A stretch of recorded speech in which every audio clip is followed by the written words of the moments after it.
Alors, nous allons d'abord parler actualité avec le président américain qui a tenu une réunion à la Maison-Blanche lors de laquelle il devait prendre une décision finale sur un possible accord avec Téhéran. La réunion n'a toutefois débouché sur aucune annonce dans l'immédiat, mis à part des informations qui ont été publiées dans la presse disant qu'il aurait soumis une nouvelle proposition et que Téhéran aurait accepté de ne ni produire donc le nucléaire, ni d'acheter d'armes nucléaires.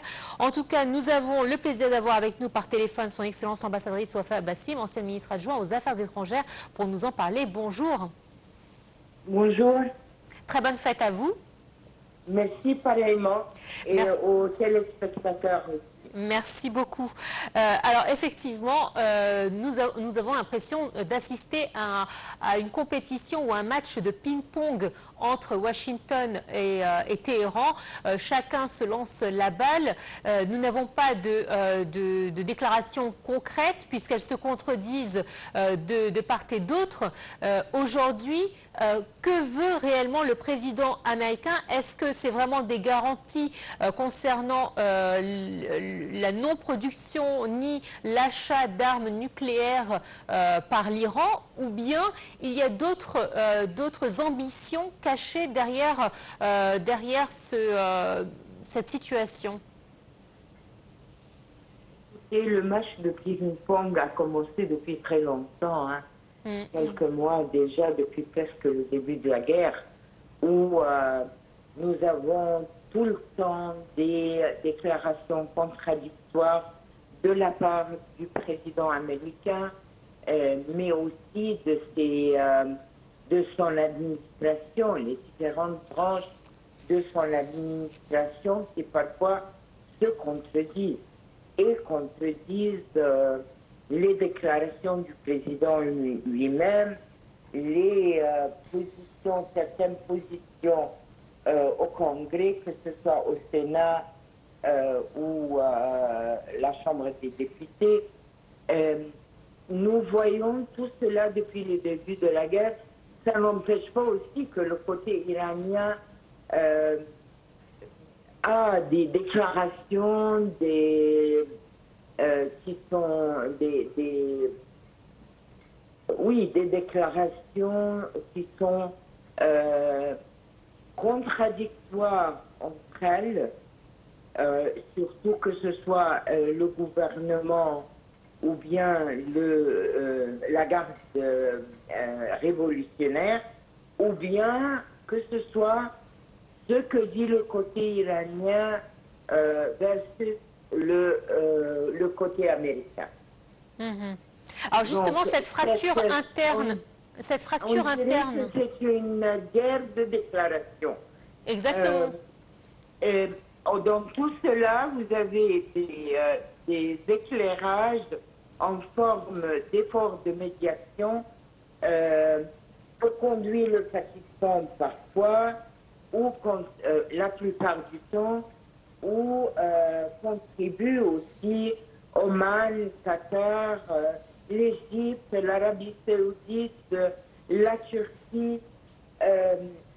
Vous avez plusieurs cercles où ces efforts de médiation sont en train de tourner. Mais finalement, nous avons une presque réalité, c'est que les deux côtés sont d'accord maintenant de façon tentative et en principe d'avoir une trêve ou d'étendre la trêve pour 60 jours encore.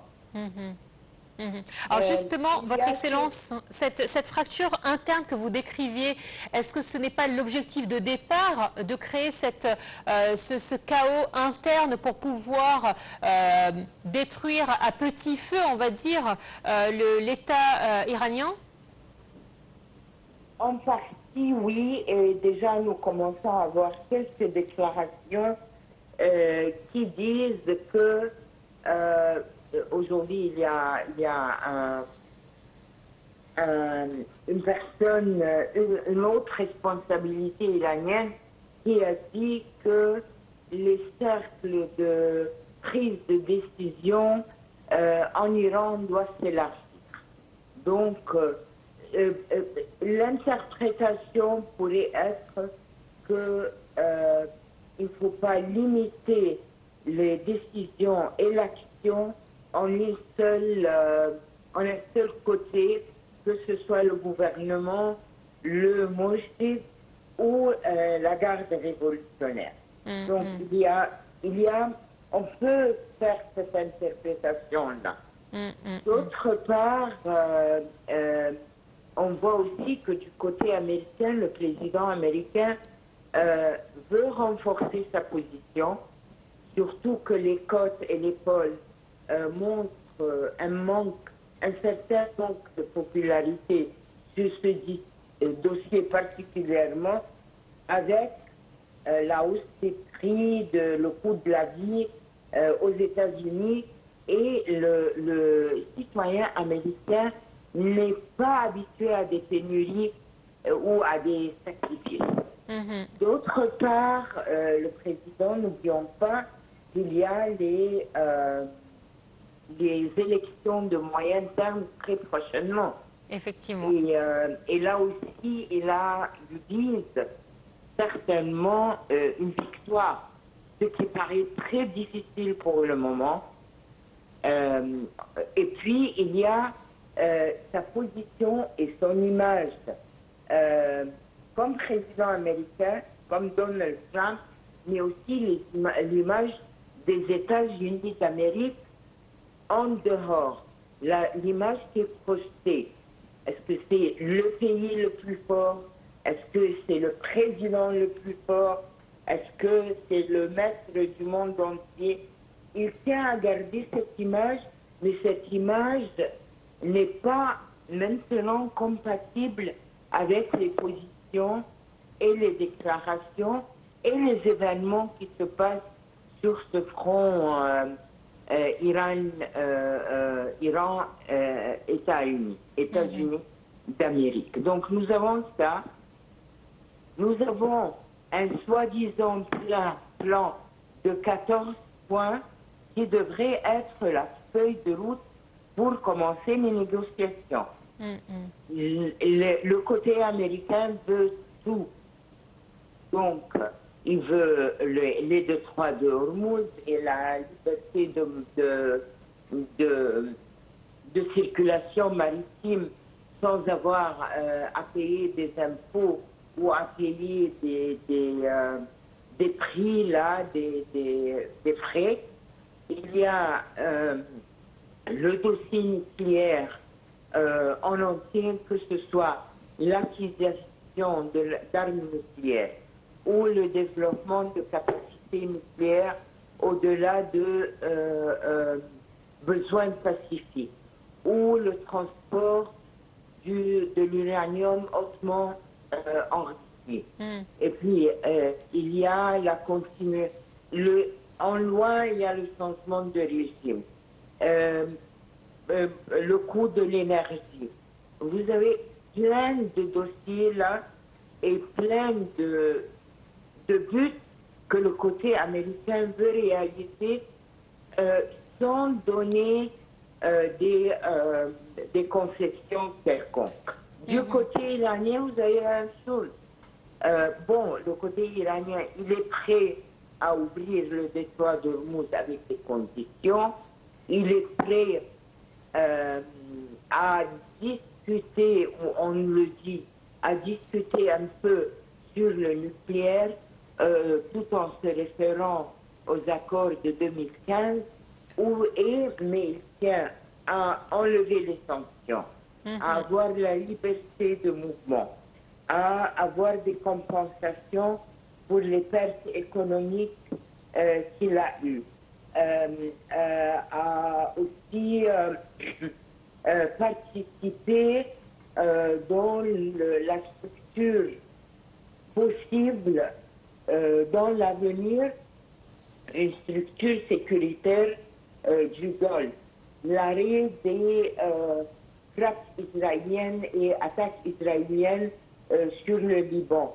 Vous avez beaucoup de choses que le côté iranien aussi aimerait comme résultat final de négociations possibles avec les États-Unis.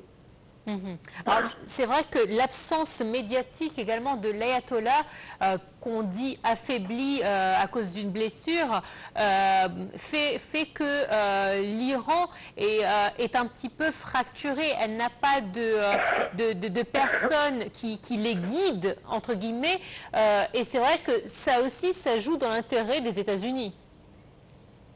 Dans une certaine mesure, oui. Mais là aussi, nous n'avons pas d'informations précises ou claires. Oui. Comment va la santé du grand guide, du Mourchid? Est-ce que ça s'améliore? On a entendu qu'il a eu des traitements efficaces en Russie, qu'il est en train de s'améliorer sur le point de vue santé. Mais qui prend la décision? Là, c'est pas très clair. Effectivement. Nous avons un chef négociateur dont le mandat a été renouvelé, qui est le speaker du Parlement iranien. Vous avez la garde révolutionnaire, mais aussi vous avez le gouvernement et le président. Donc, c'est pas très clair où est localisée la plus grande autorité ou la plus forte autorité de prise de décision en Iran. Bon, c'est vrai que c'est pas comparable et on a cette même division interne qu'au Liban, par exemple. Le Liban, c'est même pire. Oui. Alors, oui. C'est une armée affaiblie. Oui. Disons que la force militaire iranienne tient encore le coup, mais au Liban, malheureusement, même le ministre de Défense lui-même, il dit qu'il n'a pas d'armes, qu'il n'a pas de vivres, que n'oublions pas que le fait qu'il y a des factions, que ce n'est pas une armée tout à fait unie ou qui est tout à fait dans la même ligne de réflexion. Alors finalement, quelles sont les vraies ambitions de Donald Trump? C'est-à-dire que on a l'impression qu'aujourd'hui, Donald Trump fait régner la loi du plus fort, c'est-à-dire qu'il est le plus fort selon lui, et donc chaque décision qu'il prendra devra être acceptée. On a vu il y a quelques jours les menaces qu'il avait faites envers en Maine. On a l'impression tantôt que ce sont des ambitions personnelles, tantôt on a l'impression qu'il veut faire mieux qu'Obama. D'ailleurs, plusieurs sources médiatiques internes ont mentionné ceci, c'est qu'il a le spectre d'Obama et il dit toujours vouloir faire mieux qu'Obama. Et il y a aussi Israël, où on a l'impression qu'il sert un petit peu les intérêts israéliens. Donc, quelles sont les ambitions réelles de Donald Trump? Le succès et l'image, son ambition réelle, c'est le succès et l'image brillante de Donald Trump, au détriment et au coût de n'importe quoi. Il est prêt à sacrifier tout pour avoir cette image brillante du chef du monde et du réalisateur de paix. Or, jusqu'à maintenant, vous n'avez pas de résultats concrets. On n'arrive pas jusqu'à maintenant à atteindre le début de la phase 2 des accords de Gaza, par exemple, qui ont été signés à Sharm el-Sheikh. Au contraire, la situation est en train de détériorer. L'armée israélienne gagne plus de terrain. Il y a des attaques qui continuent sur les habitants de Gaza et nous avons des victimes tous les jours, que ce soit des morts ou bien des blessés. D'autre part, au Liban, il n'a pu rien faire jusqu'à maintenant, tout au moins. Attendons, disons, on n'a pas beaucoup d'informations sur la réunion qu'on appelle technique qui s'est tenue au Pentagone le 29, donc avant-hier. Et il faut attendre le côté politique des pourparlers libano-israéliens le 2 et le 3 juin à Washington. Là aussi, on ne peut pas prévoir quels seront les résultats. Et puis, au Golfe, malgré toute la force militaire américaine, jusqu'à maintenant, il n'a pas une victoire. On ne peut pas dire qu'il y a une victoire faite. C'est toujours une guerre qui est, même si maintenant il y a un arrêt pour les combats, mais il y a cette attrition tous les jours, les problèmes avec les navires dans le golfe d'Oman et dans la mer Arabe et dans les détroits.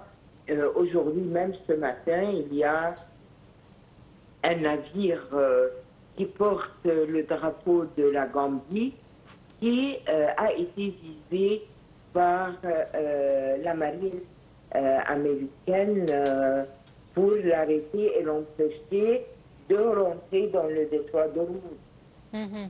Donc, il n'y a pas une histoire ferme, bien tranchée, avec laquelle on peut dire qu'elle élève les atouts du président américain. Or, il a beaucoup de défis, comme on l'a mentionné au début, la situation interne, l'image externe et les élections de moyen terme qui approchent et qui sont très importantes pour son administration. Alors, votre Excellence, c'est vrai que vous étiez en train de parler de victoire ou de défaite. Au-delà de qui a gagné entre les États-Unis ou l'Iran, cette guerre et même la guerre entre Israël contre Gaza a montré des faiblesses dans le cercle diplomatique. C'est-à-dire qu'aujourd'hui, on voit la faiblesse du droit international, du respect du droit international. Nous voyons également la faiblesse de la diplomatie, c'est que nous n'arrivons pas à parvenir à un accord malgré les négociations, que ce soit concernant Gaza, le Liban, l'Iran ou même la crise russo-ukrainienne. On voit également la faiblesse médiatique, car effectivement, les médias parlent et traitent des différents sujets, mais finalement ils n'ont aucun poids face à la situation réelle. Donc aujourd'hui, ces guerres-là montrent énormément de faiblesse par rapport à des personnes telles que Donald Trump ou Benjamin Netanyahu, qui aujourd'hui se disent: nous, le droit international, eh bien, on l'utilise comme on le souhaite. Ils l'ont toujours fait. Donnez-moi une seule occasion où le côté israélien s'est fixé de l'Union publique internationale ou des règles de droit international ou des résolutions onusiennes, que ce soit sur le niveau du Conseil de sécurité ou de l'Assemblée générale, ou même des organisations internationales à affaires humanitaires. Nous n'avons pas vu une seule fois cela se passer en Israël ou de la part du gouvernement israélien. Et en général, vous avez certainement une dégradation du respect du droit international tel qu'on l'a connu, des résolutions onusiennes et des règles de justice en général. Nous n'avons pas cela. Ça commence à se dégrader de plus en plus et Gaza, disons, les événements à partir d'octobre 2023 ont bien montré que nous devons faire face à un autre monde, avec des règles différentes, si jamais on aura des règles, et qui va tracer ces règles-là. Donc dans ce cas-là, quel cadre devons-nous adopter pour pouvoir assurer le droit de chacun? Car si aujourd'hui un pays sort du cadre légal, celui du respect de droit international, il peut se permettre aujourd'hui d'attaquer n'importe qui pour les mêmes raisons. Ici, c'est le cas, c'est le cas. C'est un monde qui est tout à fait avec des règles vagues où rien n'est clair et on attend, disons, les développements des différents conflits pour voir où est-ce qu'on va aboutir. Donc, est-ce qu'aujourd'hui, la solution ne serait... enfin, je ne sais pas, est-ce que le changement de pouvoir, c'est-à-dire d'image du pouvoir, c'est-à-dire les États-Unis, si jamais nous avons un changement de pouvoir ou en Israël, ce serait une issue à ce que nous vivons actuellement? Peut-être, on ne sait pas. Et quel genre de changement il se peut qu'on ait, disons, pour le gouvernement israélien ou l'État. Oui, ça peut être mieux ou pire. Comment? Je dis effectivement, le changement peut être en mieux et peut être en pire. Je crois que sera toujours en pire. Votre Excellence, merci infiniment d'avoir été des nôtres ce matin. Je rappelle que nous avions par téléphone Son Excellence ambassadrice Wafa Bassim, ancienne ministre adjointe aux Affaires étrangères. Merci.